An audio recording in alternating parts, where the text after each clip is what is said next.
Hello, everybody. Earlier this week, I spoke about our way forward in Afghanistan.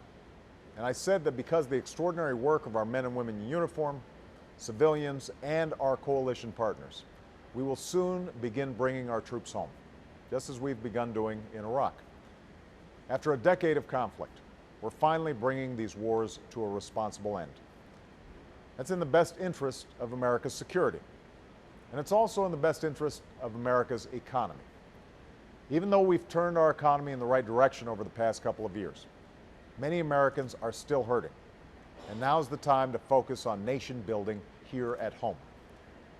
Of course, there's been a real debate about where to invest and where to cut.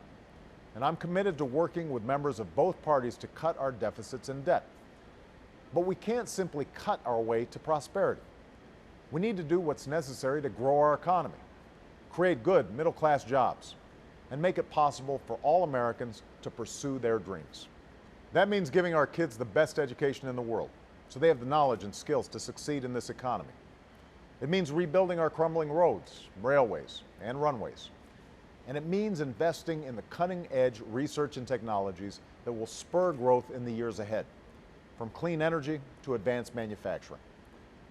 That's why I'm here today at Carnegie Mellon in Pittsburgh, one of America's leading research universities. Behind me is a display from a company called Red Zone Robotics. The robots they make are used to explore water and sewage pipes and find leaks and breaks before they become expensive problems. But the folks at Red Zone aren't just solving problems. They're working with unions to create new jobs operating the robots, and they're saving cities millions of dollars in infrastructure costs. This company is just one example of how advanced manufacturing can help spur job creation and economic growth across this country.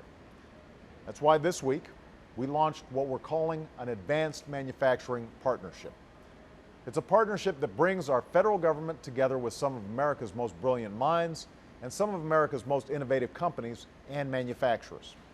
Their mission is to come up with a way to get ideas from the drawing board to the manufacturing floor to the marketplace as swiftly as possible, which will help create quality jobs and make our businesses more competitive. But they also have a broader mission.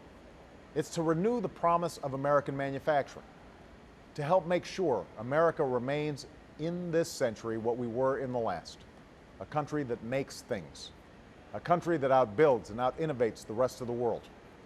I know these have been tough years for American manufacturing and all the workers and families who built their lives around it. But being here in Pittsburgh, I'm hopeful about the future.